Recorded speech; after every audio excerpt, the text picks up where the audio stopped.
यह कहानी है एक गरीब और ईमानदार किसान की जिसका नाम रामू है। रामू के पास ना तो खाने के लिए 2 वक्त का रोटी होता है और ना ही रहने के लिए अच्छा सा घर। रामू के पास बस एक छोटा सा खेत था जिसमें वो खेती किया करता था, और करता भी था तो बारिश के भरोसे। हे भगवान, इस बार भी बारिश नहीं हुई। अब बारिश भी नहीं हो रही। अब मैं कैसे घर चलाऊंगा? मेरा परिवार भूख से तड़प रहा है। बारिश नहीं होने के कारण रामू चुपचाप घर लौट आता है। अजी, सुनते हो बच्चे भूख से तड़प रहे हैं। रामू मेहनती था लेकिन किस्मत साथ नहीं देती थी। फिर भी वह चोरी और झूठ का रास्ता नहीं अपनाता था। एक दिन रामू अपने घर जा रहा था, तब उसे रास्ते में एक साधु बाबा मिलते हैं।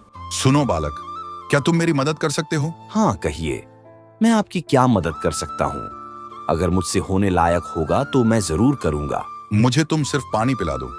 रामू उन्हें अपने घर बुलाता है, पानी पिलाता है। पानी पीकर साधु बाबा वापस अपनी कुटिया जा रहे थे। तब रामू को एक बीज देते हैं। ये लो तुम्हारे मेहनत का इनाम। ये बीज ले जाओ और धरती में बो दो। मैं सिर्फ एक बीज का क्या करूँगा? इससे तो मेरे परिवार का पेट भी नहीं भरेगा। क्या यह कोई साधारण बीज नहीं है? बीज को लेकर चुपचाप घर आ जाता है क्योंकि उसके पास और कोई चारा नहीं था। एक दिन रामू उस बीज को लेता है और उसे अपने खेत में बो देता है।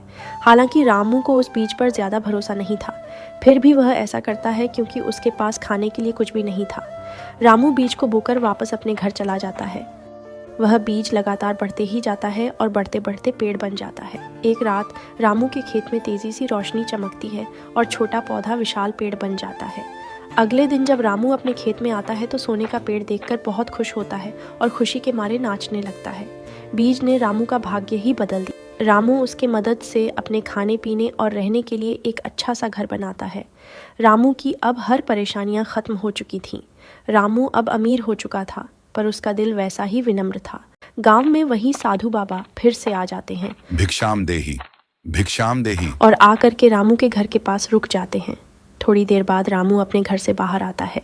धन्यवाद बाबा, आज मैं जो कुछ भी हूँ वो सब आपकी वजह से हूँ। कहिए बाबा, मैं आपकी क्या मदद कर सकता हूँ?